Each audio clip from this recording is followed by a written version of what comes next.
Emilio, the honey badger, Urrutia!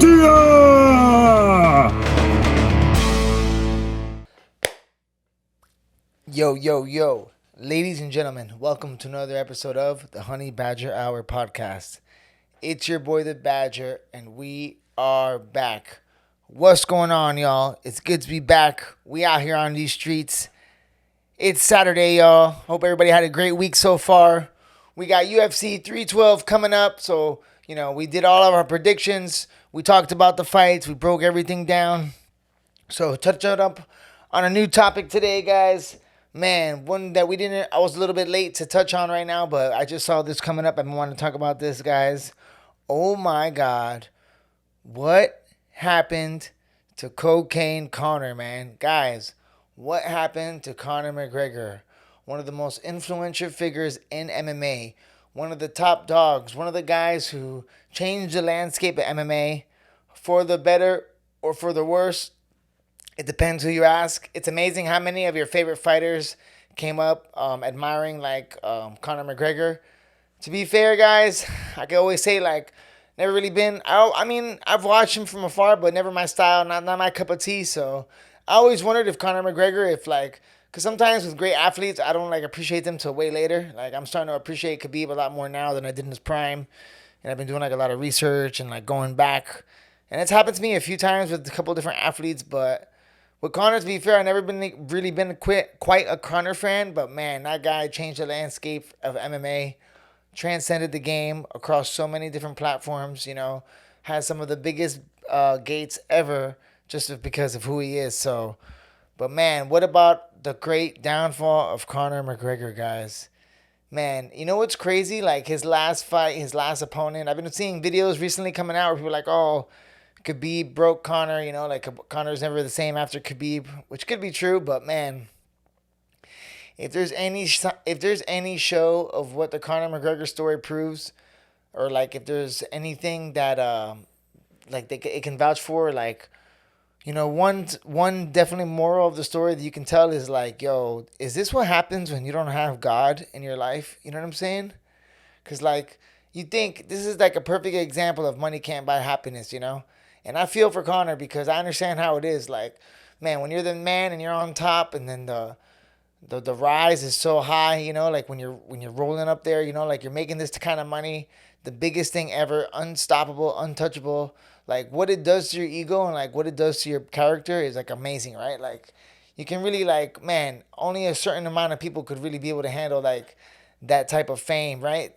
Because you always hear famous actors and singers and people whatnot of that nature. They always say, right, there's no handbook on how to be famous. I've heard Stylebender talk about this a lot because he had that it factor where he was had a lot of eyes on him all the time, But man, the thing is, it's such an interesting story because I've been doing a lot of research on Khabib recently, and I've been just watching a bunch of old school documentaries and videos, interviews. And you can kind of see how religion kind of played a big shape and character into who he is. And it's kind of amazing how him and Conor were the two biggest pay-per-view sales, the biggest pay-per-view fight of all time was the most eyes ever was when Conor fought Khabib. And then you just look at their lives and when you look at the story play out, when you look how Khabib's career turned out and how Conor's career turned out. And it's just man, it's kind of crazy how one guy seemed to have it all, and right away, he had it all and got it, not fast, because Conor was grinding for a long time.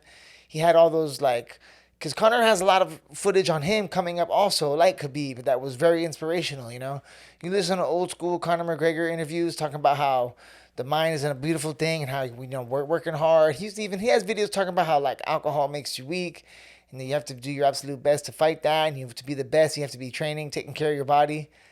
So he was locked in for a long time, man. But it just goes to show, how important maybe sometimes, because I'm realizing it now too, since my career ended, how important it is to have a God in your life, so that when you're on top, it's like that famous saying: when you're on top, you never think you're gonna be down again, and when you're down, you never think you're gonna be up again. The highest highs and lowest lows, especially in a sport like MMA, And then success story of Khabib and his retirement and the way he just walked away from the sport on top, it kind of proves it kind of shows to me what I've been realizing from this whole story and like looking at the thing play out from both sides, all angles, is like one of the things that protected Khabib and kept him so grounded the whole time was his stern belief in God, devoting his life to his religion, submitting himself to God and always putting him first.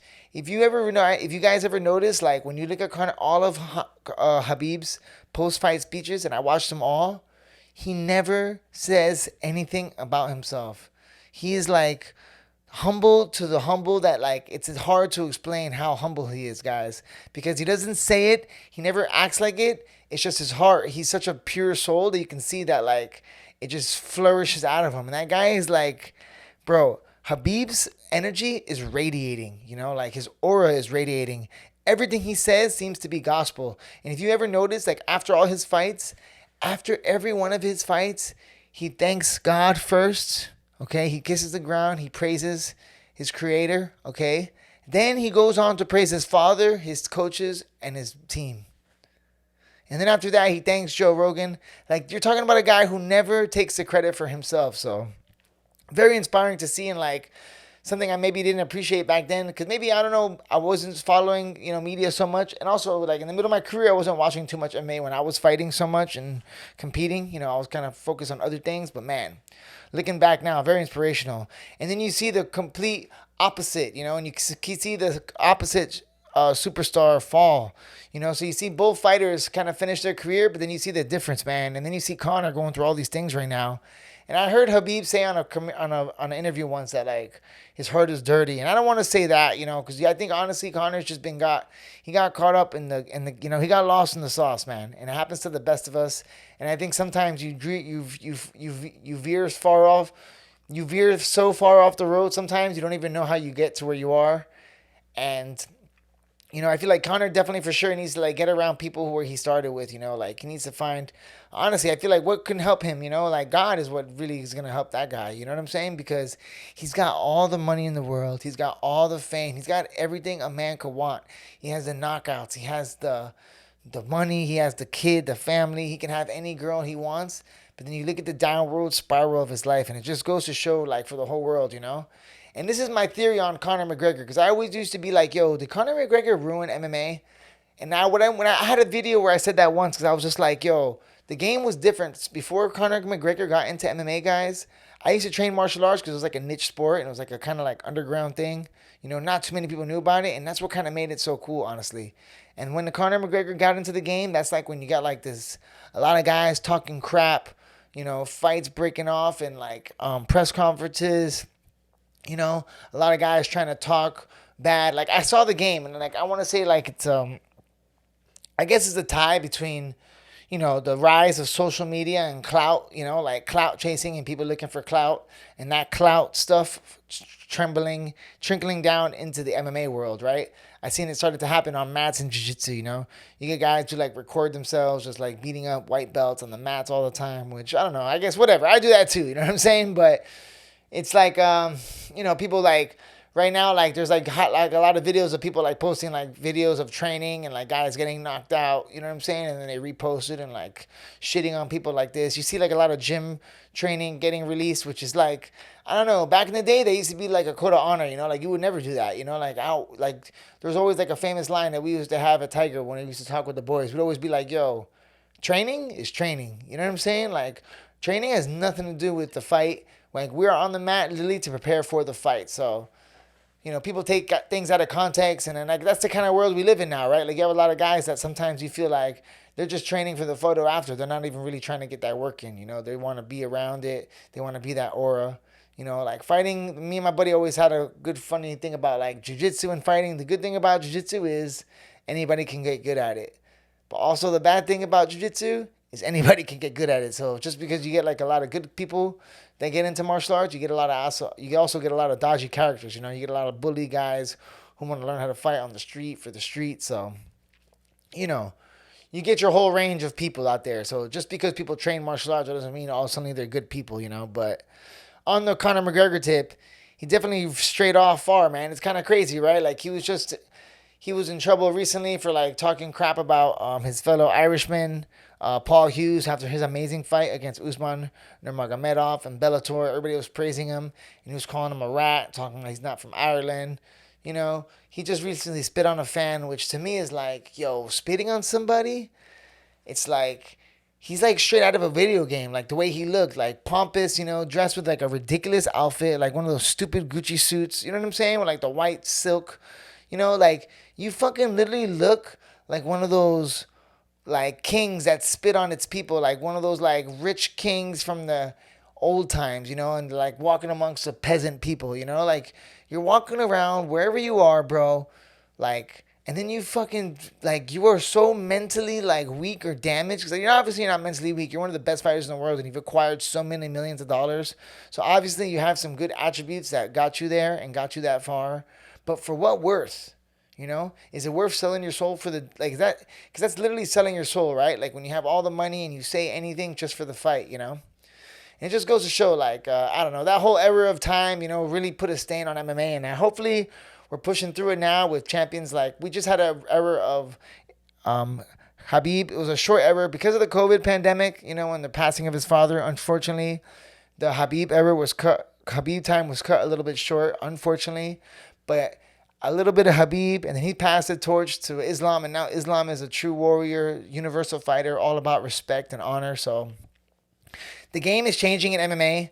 Like we're losing like that brash character, but with the social media and the things, you know, like we still have a new world that we have to deal with. That like, you know, once you cross into that next lane of famous, of like of known, of like being mainstream, you know, like you're gonna have to deal with like a new casual type of fan, right?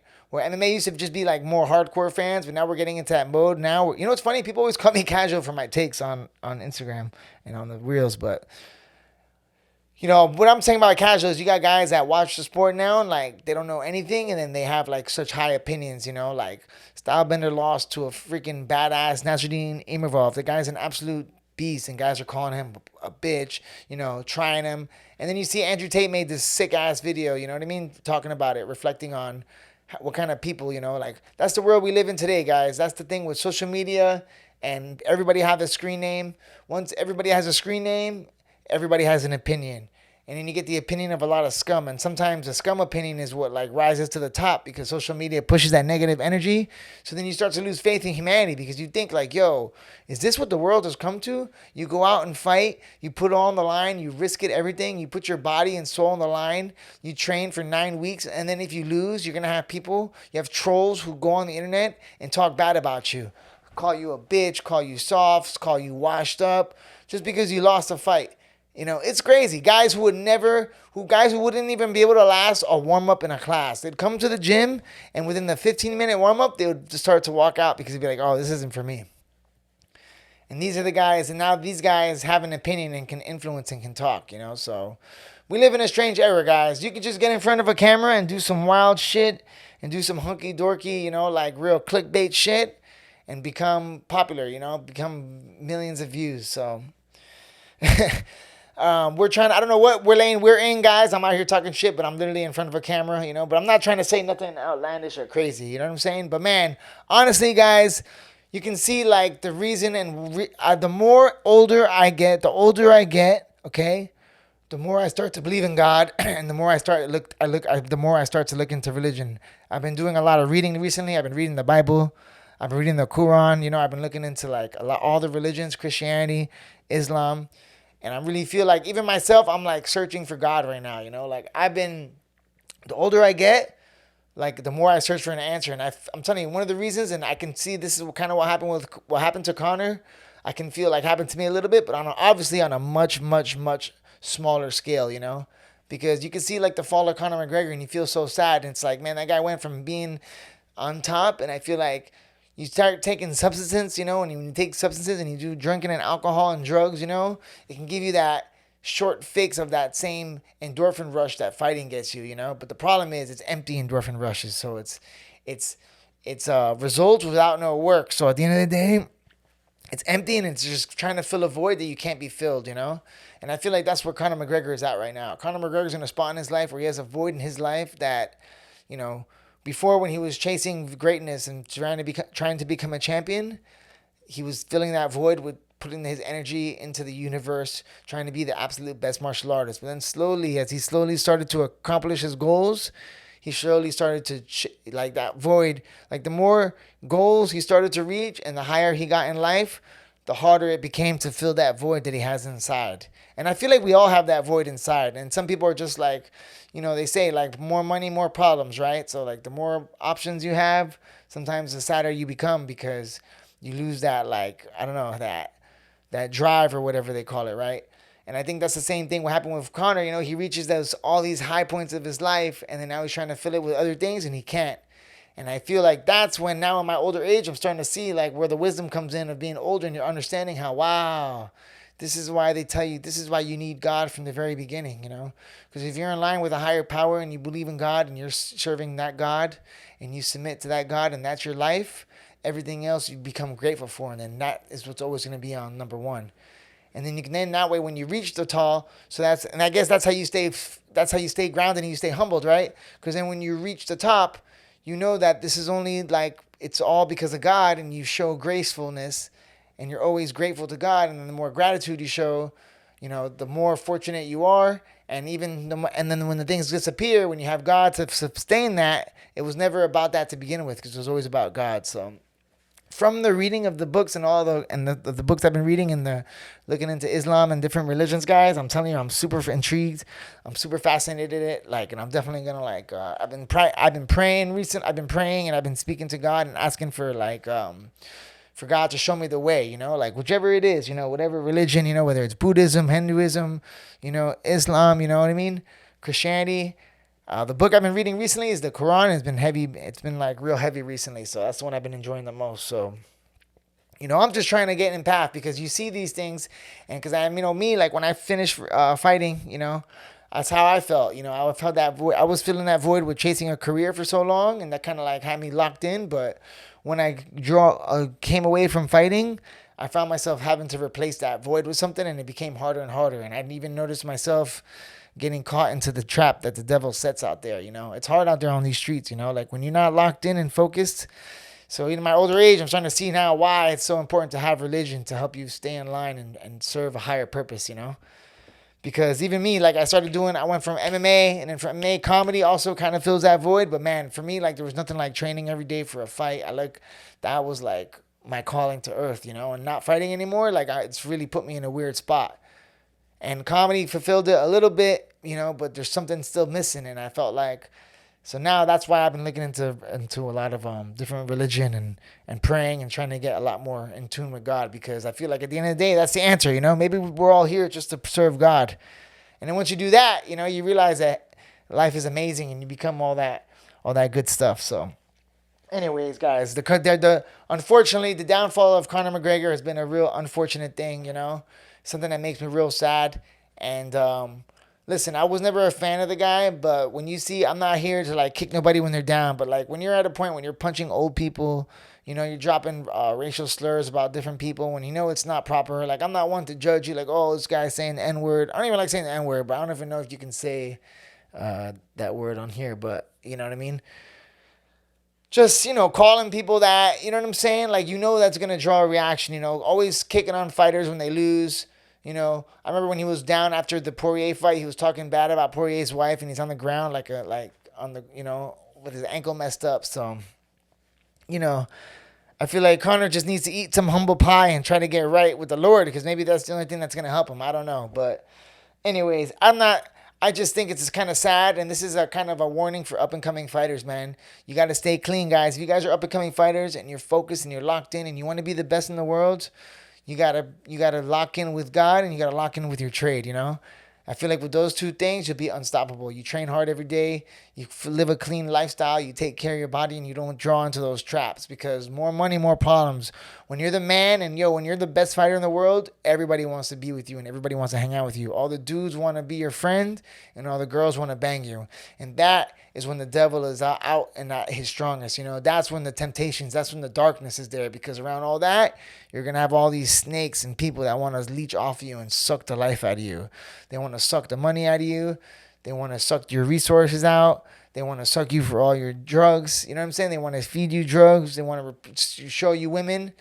And then that's how you start chasing down that dark path. You know what I'm saying? So it's hard, man. It's hard because with all that money, like, bro, you give me a little bit of money and it's very hard to be able to, like, even myself at a low level, it's hard to stay disciplined. So imagine when you have $1 million at your disposal, when there's no price tag on anything. Imagine going to the store and being able to buy whatever you want. That's how it is for a lot of these pro fighters, So a lot of us are quick to judge people. We're like, oh, this guy, he sucks.